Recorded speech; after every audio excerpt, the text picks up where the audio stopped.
To your own physics class. और आज हम आपके लिए आपके रिफ्लेक्शन के बाद का टॉपिक लेके आए हैं, जो आपका चैप्टर है लाइट, रिफ्लेक्शन एंड रिफ्रैक्शन, या जिसको आप ऑप्टिक्स भी कहते हैं, रे ऑप्टिक्स भी कहते हैं।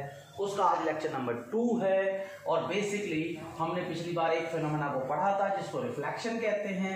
आज हम दूसरी फिनोमेना पढ़ेंगे और इस फिनोमेना को हम लोग रिफ्रैक्शन कहते हैं। रिफ्रैक्शन कि रिफ्रैक्शन क्या है। सबसे पहली बात क्या है कि व्हाट इज रिफ्रैक्शन। कोई पूछेगा आपसे, पहला सवाल है कि भाई रिफ्रैक्शन है क्या, पहली बात। दूसरी बात, रिफ्रैक्शन का कारण क्या है। भाई बात यह है, मैं आपसे कुछ बोलूं तो आप दो ही बात पूछोगे, सर ये आपने क्यों बताया, क्या कारण है, और ये होता क्या है, ये क्या है और क्यों है। तो ये सोचने वाली बात है रिफ्रैक्शन क्या है।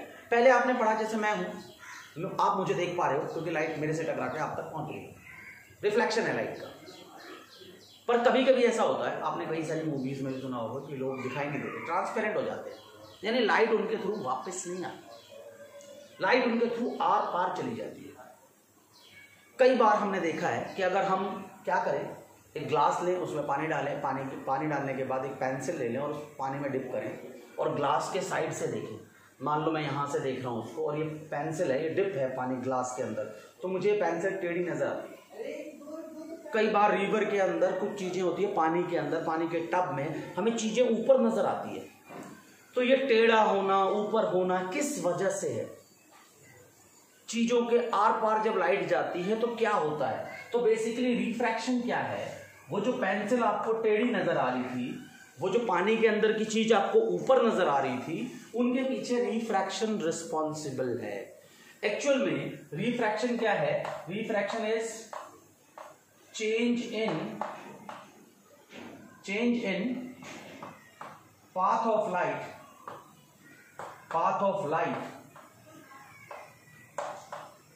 with change in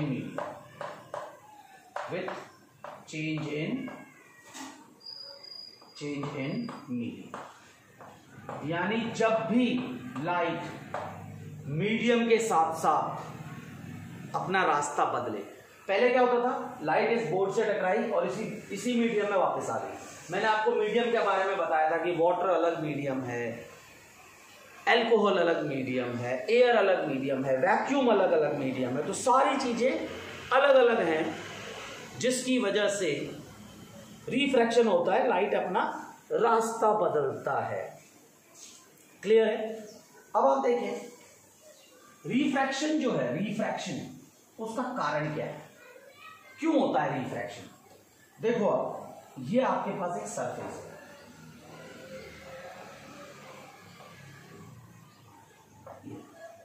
मान लो इधर एयर है, यहां पर भी एयर है और यहां पर मैंने पानी डाला, इसके अंदर वाटर। हमने क्या किया, एक लाइट यहां से ऐसे डाली, ऐसे। हम जानते हैं लाइट रेक्टिलिनियर प्रोपगेशन शो करता है, लाइट बिल्कुल सीधे जाती है और ये लाइट बिल्कुल सीधे जानी चाहिए थी अगर ये सिर्फ एयर होता तो। अब क्या हुआ, एयर ना होके यहां पर एक वाटर वाला मीडियम आ गया है। इस मीडियम के बाद आने की वजह से मैंने आपको बताया था लाइट आ रही है, ये आपके हाथ में है, जाएगी कहां ये जानने के लिए आपको एक नॉर्मल प्लॉट करना पड़ेगा। कभी भी अगर लाइट कहीं फॉल करती है, फॉल करने के बाद लाइट का क्या पाथ होगा, अगर आपको वो जानना है तो उस पॉइंट पर नॉर्मल प्लॉट करो। और आप देखोगे इस बार लाइट वापस ना जाकर के, क्योंकि ये ट्रांसपेरेंट मीडियम है, ये लाइट कुछ ऐसा पाथ ट्रेवल करेगी, ऐसा पाथ। और आप देख रहे हो कि ये नॉर्मल की तरफ बेंड सी हो गई है, यहां के बाद अगर आप यहां पर भी एक नॉर्मल डालोगे, यहां पर भी देखो ये वाला एंगल आई है और ये वाला एंगल आर है। यहां पर आई क्या है, वही आपका एंगल ऑफ इंसिडेंस। यहां पर आर जो है वो एंगल ऑफ रिफ्रैक्शन है, ध्यान रखना, नॉट रिफ्लेक्शन। और यहां आपको दिख रहा है कि आई जो है, आई वो बड़ा है और आर छोटा है, तभी तो नॉर्मल की तरफ बेंड हुआ।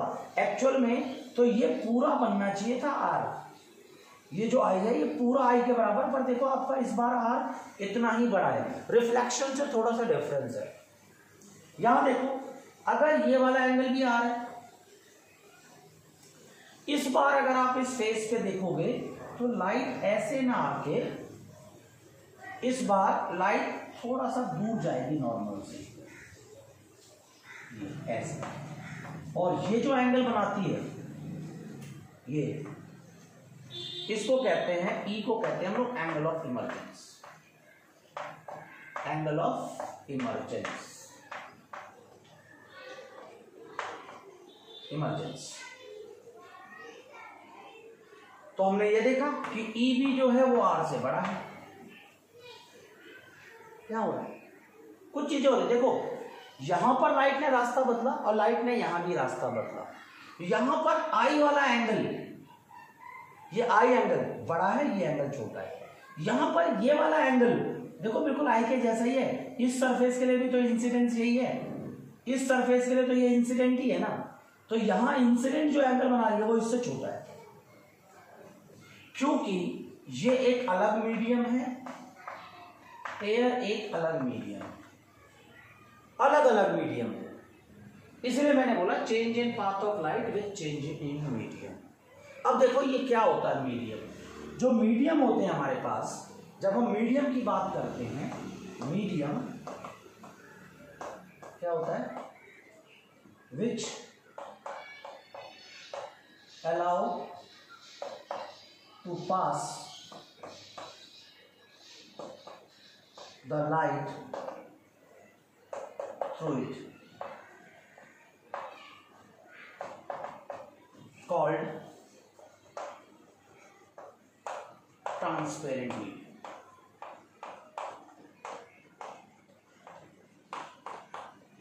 जिसमें से लाइट पास हो सकती है। अब वो लाइट ज्यादा पास हो रही है या कम पास हो रही है, ये उस मीडियम पे डिपेंड करता है। तो जो मीडियम है, कोई भी मीडियम होगा, उस मीडियम में दो बातें होती है। एक तो उस मीडियम की फिजिकल डेंसिटी होती है, एक होती है फिजिकल डेंसिटी, जिस मीडियम में आपकी लाइट जा रही है, और एक होता है ऑप्टिकल डेंसिटी, ऑप्टिकल डेंसिटी। दो तरह की डेंसिटी होती है। ये ऑप्टिकल डेंसिटी एक्चुअल में एक रेशियो है, एक रेशियो है, ज्यादा डीप में आपको जाना नहीं है। क्या होता है, लॉगरिथम की टर्म आती है, हमको लॉगरिथम के टर्म्स में नहीं जाना।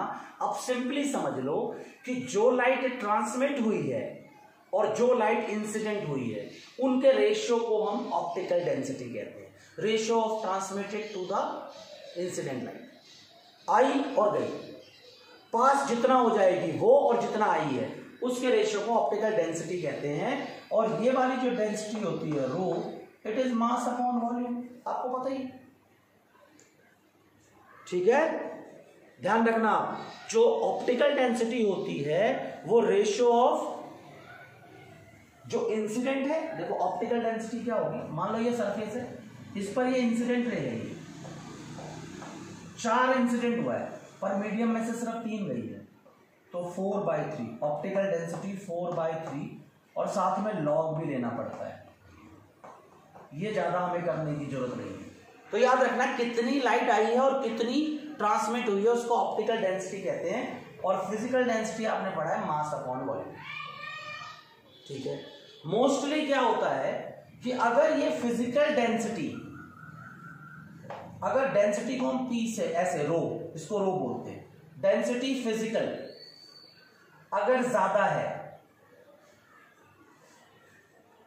अगर ज्यादा है तो ऑप्टिकल डेंसिटी भी ज्यादा होगी।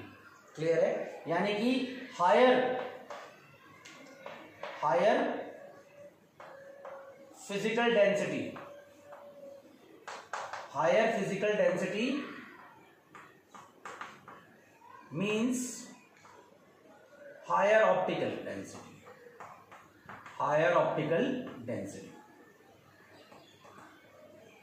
पर ऑयल के केस में थोड़ा सा उल्टा होता है। ऑयल के केस में कुछ मटेरियल्स हैं, जैसे ऑयल को आप पानी में डालो तो वो पानी से ऊपर आ जाते हैं, इसका मतलब ऑयल की फिजिकल डेंसिटी पानी से कम है, बट ऑप्टिकल डेंसिटी पानी से ज़्यादा है। आप ऑयल के आर पार इतना ज़्यादा नहीं देख पाते। क्यों नहीं देख पाते? क्योंकि लाइट में से उसमें से लाइट निकल के आ नहीं पाती। मैं यहाँ खड़ा हूँ, आप यहाँ, और बीच में ऑयल आ जाए, दिखाई नहीं देगा आपको।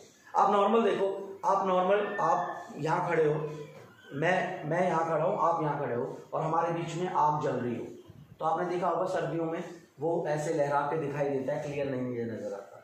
तो ऑप्टिकल डेंसिटी नॉर्मली किस बात पर डिपेंड करती है कि कितनी रेज आई और कितनी रिफ्रैक्ट हुई, और ज़्यादातर फिजिकल डेंसिटी का ज़्यादा होना ऑप्टिकल डेंसिटी के ज़्यादा होने को रिप्रेजेंट करता है। पर कई बार एक्सेप्शन होता है, जैसा हमने ऑयल के केस में पढ़ा है, तो ये ध्यान रखें। अब हम फर्दर मूव करते हैं, स्क्रीन को पॉज करो, इसको राइट डाउन करो। अब हम फर्दर मूव करते हैं कि कॉज ऑफ रिफ्रैक्शन क्या है। कॉज ऑफ रिफ्रैक्शन क्या है? देखो ये डायग्राम है ही हमारे पास, ये हमारे पास डायग्राम है। तो अब हमें रिफ्रैक्शन के कॉज पे जाना है कि ऐसी क्या बात है कि ये लाइट टेढ़ी हुई है। देखिए, जब ये लाइट यहां से यहां गई तो आपने देखा है नॉर्मल की तरफ बेंड हुई, और जब इससे बाहर गई तो नॉर्मल से दूर बेंड हुई। इसको नॉर्मल बोलते हैं, येलो वाले को पता ही है आपको। नॉर्मल हमने रिफ्लेक्शन में पढ़ा है, सरफेस पे परपेंडिकुलर। ये पॉइंट ऑफ इंसिडेंस है, ये इंसिडेंट रे है, ये रिफ्रैक्टेड रे है। क्लियर? तो अब आप देखें होता क्या है। When light travel from one medium to another, the speed and the wavelength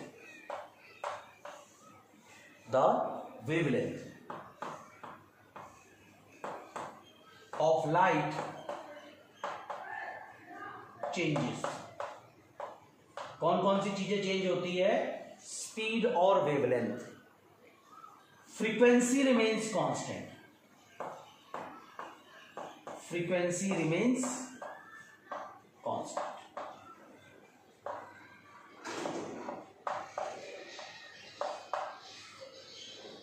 जब लाइट मीडियम चेंज करती है तो फ्रीक्वेंसी कांस्टेंट रहती है, बाकी वेवलेंथ और स्पीड दोनों चेंज हो जाती है, क्योंकि आपको बताया गया है कि लाइट एक वेव है, ये एक वेव है और ये इसकी वेवलेंथ है, और फ्रीक्वेंसी को न्यू से रिप्रेजेंट करते हैं। क्लास 9th में हमने पढ़ा है न्यू। अगर वेव की स्पीड v है तो v equal to nu into lambda, और जो लाइट है, लाइट की स्पीड तो c होती है, तो c equal to nu into lambda. अब आप देखो स्पीड क्या हो गई है? स्पीड चेंज हो गई है। अब लाइट जब डेंस मीडियम में जाती है, दो बातें होंगी। व्हेन लाइट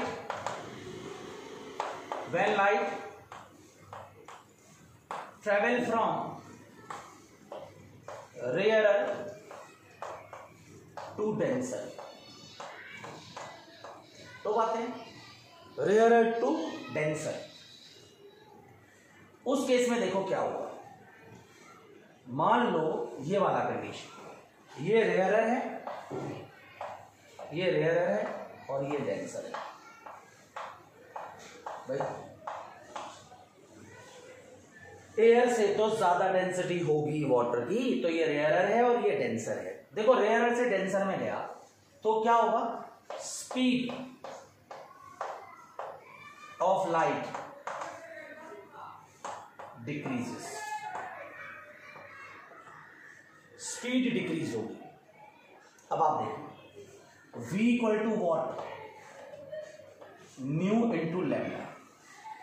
ये तो चेंज होना नहीं है, कांस्टेंट है, हमने बता दिया।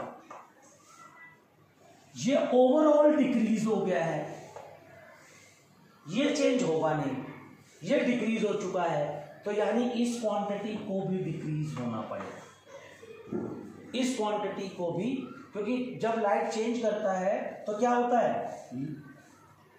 स्पीड डिक्रीज हो रही है, so wavelength will decrease, wavelength decrease हो गई and light wave will try to cover shortest path.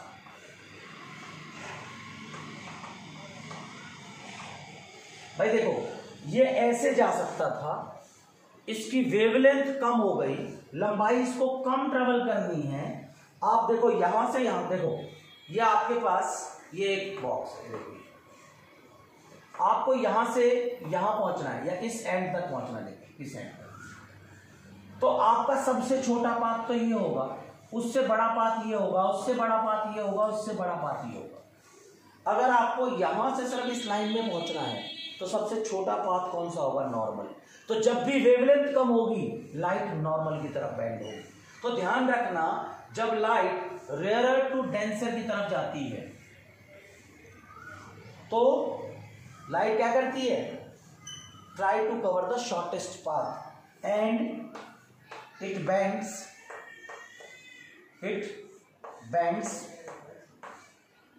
Towards normal.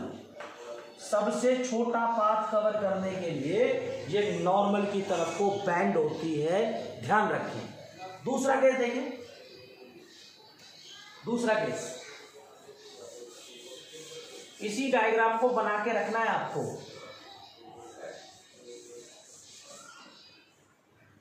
जब आप दूसरे केस में क्या कर रहे हो, आप डेंसर टू रेयरर जाते हो, तो यहां पर स्पीड सी थी, मीडियम ऑप्टिकली डेंस था, इसने लाइट को रोका, स्पीड भी हो गई, फिर ये भी नहीं रोकेगा, यहां पर स्पीड फिर से सी होगी, स्पीड फिर से बढ़ गई, और आपको पता है v इस बार c हो जाएगा और वो न्यू इंटू लैम्डा होता है, ये फिर से कांस्टेंट है, ये फिर से कांस्टेंट है, और जब ये इंक्रीज होगा तो इसको भी इंक्रीज होना पड़ेगा, और वेवलेंथ बढ़ने से वो बड़ा रास्ता ट्रेवल करने की कोशिश करेगा। तो यानी कि जब light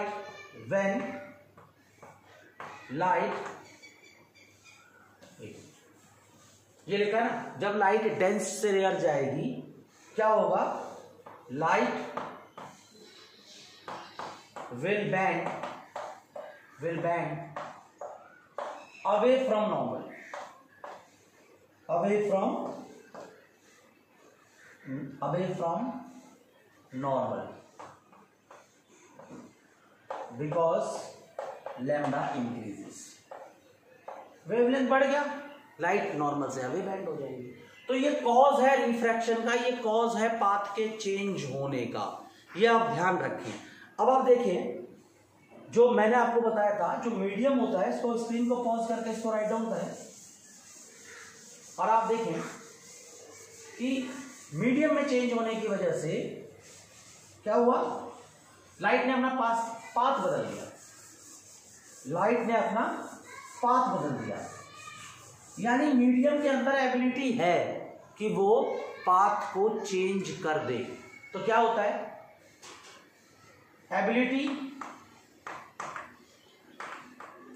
ability of medium two, क्या है, एबिलिटी मीडियम पाथ को चेंज कर देती है, ठीक है, ability of medium to bend the ray of light, यानी लाइट को जो बेंड करने की एबिलिटी है, क्लियर है, उसको क्या बोलते हैं हम लोग, क्या बोलते हैं उसको, क्या बोलते हैं, ability of a medium to bend the ray of light is called refractive index. refractive index. और ये जो refractive index है ये मीडियम की प्रॉपर्टी है, या इसको और ऐसे भी बोल सकते हो। और एक दूसरी डेफिनेशन है रिफ्रैक्टिव इंडेक्स की। आपसे पूछे क्या है refractive index? It is ratio of speed of light in vacuum to speed of light in any medium.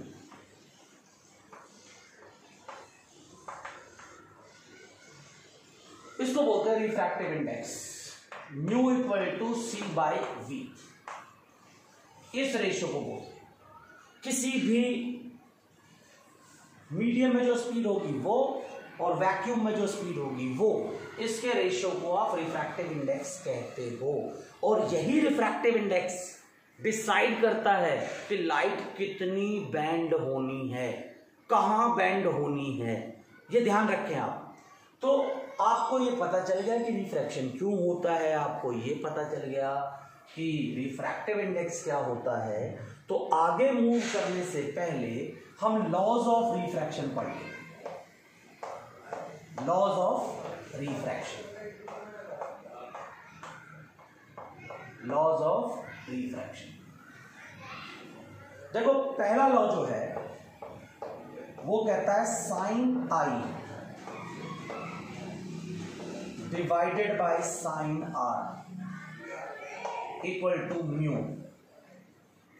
ये रिफ्रैक्टिव इंडेक्स है। देखो म्यू लिखना बहुत आसान है, यू बनाओ और यहां से टांग खींचो, म्यू।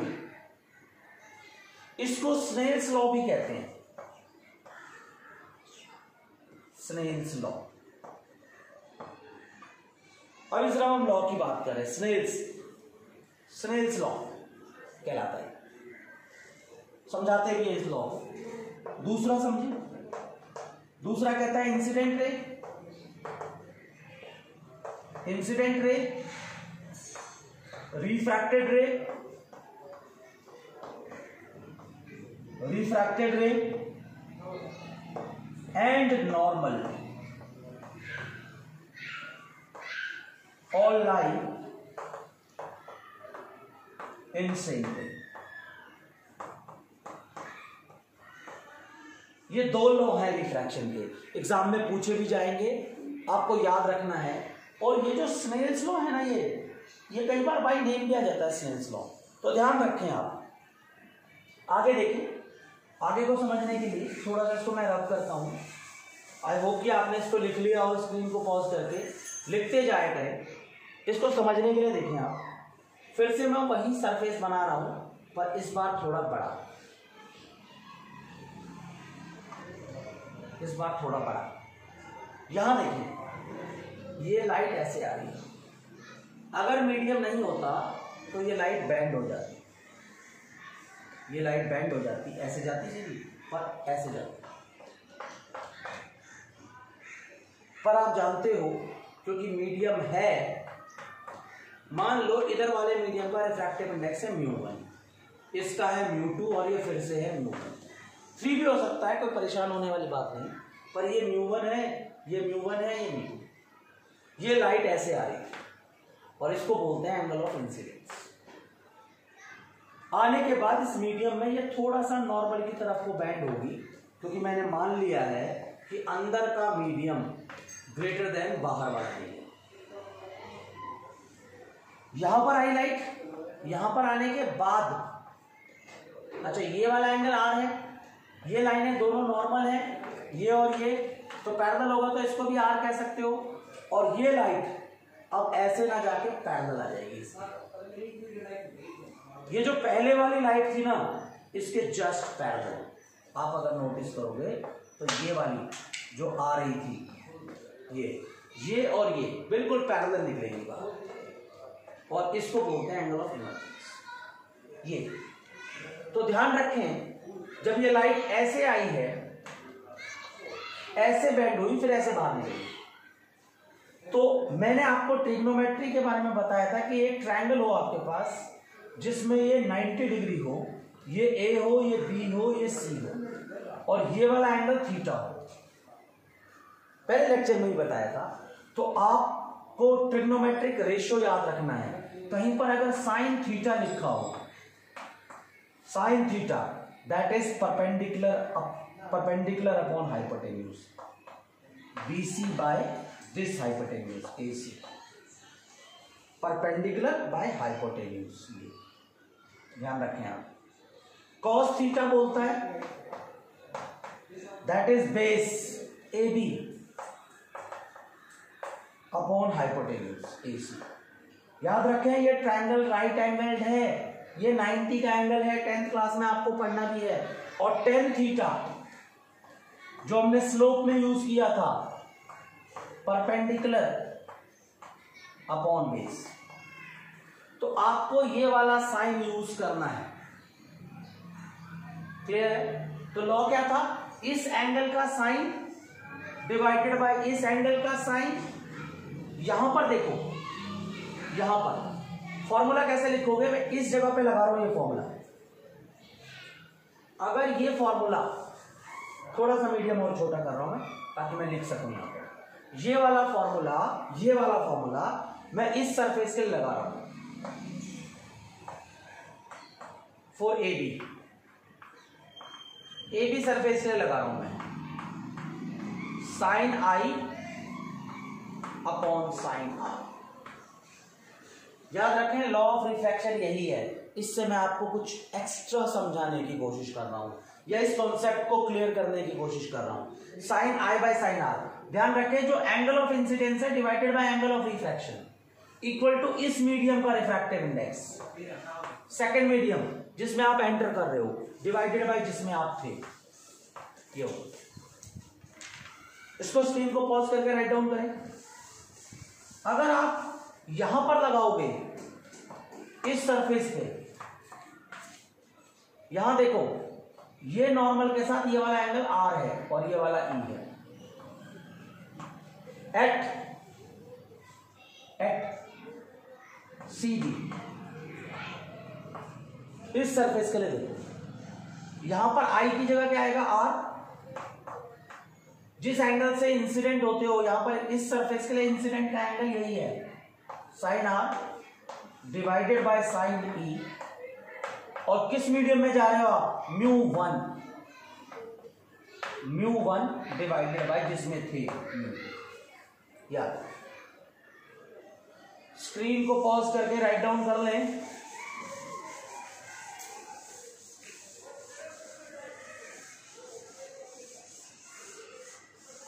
ये देखें आप, अगर ये इक्वेशन नंबर 1 है, ये इक्वेशन नंबर 2 है, तो मैं मल्टीप्लाई कर रहा हूं sine I by sine R, इसका LHS और इसका LHS मल्टीप्लाई करो, sine R by sine E, इसका RHS μ2 बाय μ1, इसका RHS μ1 बाय μ, कैंसिल हो, ये और ये कैंसिल हो, तो साइन I बराबर साइन E, यानी I बराबर E। जिस एंगल से लाइट आएगी उसी से वापस चली जाएगी। खास बात है, आप कहोगे जब सर आपने स्नेल्स लॉ लिखा था तब आपने sine I by sine R सिर्फ आपने म्यू लिखा था, इसका क्या मतलब है? इसका क्या मतलब है, देखो इसको बोलते हैं रिफ्रैक्टिव इंडेक्स, और ये रिफ्रैक्टिव इंडेक्स दो तरीके का होता है, एक तो रिलेटिव और दूसरा एब्सोल्यूट। तो ये वाला जो रिफ्रैक्टिव इंडेक्स है ये एब्सोल्यूट है। ये क्या है, एब्सोल्यूट का मतलब refractive index of medium with respect to air या वैक्यूम। यानी कि देखो रिफ्रैक्टिव, इस फॉर्मूले में 2 रिफ्रैक्टिव इंडेक्स है, ठीक है। तो जब μ1 फर्स्ट मीडियम, जैसे देखो ये μ2/μ1 होता है, और अगर ये μ1 वैक्यूम के लिए 1 हो जाए तो इसी को म्यू बोलते हैं। ये रिलेटिव रिफ्रैक्टिव इंडेक्स है। ये क्या है? Relative refractive index, refractive index of medium with respect to vacuum. Clear है? यानी कि refractive index of second medium with respect to vacuum, इसको हम म्यू लिखते हैं। ये है रिलेटिव रिफ्रैक्टिव, ये क्या है? Absolute refractive index. अगर आप क्या करो, स्क्रीन को पॉज करके इसको राइट डाउन करें। अगर यहां पर ध्यान से देखें, अगर यहां पर हमारे पास इधर वैक्यूम ना होकर के कोई और मीडियम हो, यानी μ2/μ1, ये कोई अलग मीडियम हो, तो μ21 का मतलब होता है refractive index of second medium with respect to first medium. और अगर refractive index of first medium with respect to second निकालना है तो दैट विल बी μ1/μ2। और अगर आप देखो तो μ12 इक्वल टू 1/μ21 होता है। ध्यान रखिए आप, जिसका रिफ्रैक्टिव इंडेक्स निकालना है उसको ऊपर रख दो और जिसके रिस्पेक्ट में निकालना है उसको नीचे रख दो। शीशे का निकालना है वैक्यूम के रिस्पेक्ट में, शीशे का ऊपर, वैक्यूम का नीचे। पानी का निकालना है शीशे के रिस्पेक्ट में, पानी का ऊपर, शीशे का नीचे। जिसका निकालना है उसका ऊपर और जिसके रिस्पेक्ट में निकालना चाहते हैं उसको नीचे रखो। और याद रखना, अगर ग्लास का वाटर के रिस्पेक्ट में कुछ है तो उसका रेसिप्रोकल होगा वाटर का ग्लास के रिस्पेक्ट में। रेसिप्रोकल ही होता है ये। तो ये तो हमारे लॉ ऑफ रिफ्रैक्शन था, ये हमारा रिफ्रैक्टिव इंडेक्स था, स्नेल्स लॉ था। आई होप कि आपको आज का लेक्चर समझ में आया होगा। इस लेक्चर को हम आगे कंटिन्यू करेंगे, क्योंकि बहुत बच्चों के कमेंट आए थे कि सर लेक्चर बहुत बड़े बड़े होते हैं, हमें देखने में थोड़ी प्रॉब्लम होती है। तो ठीक है, हम शॉर्ट लेक्चर बनाएंगे और आपको अच्छी तरह समझाएंगे। कोई भी प्रॉब्लम हो कमेंट जरूर करें, आपकी अपनी क्लास है। Thank you so much.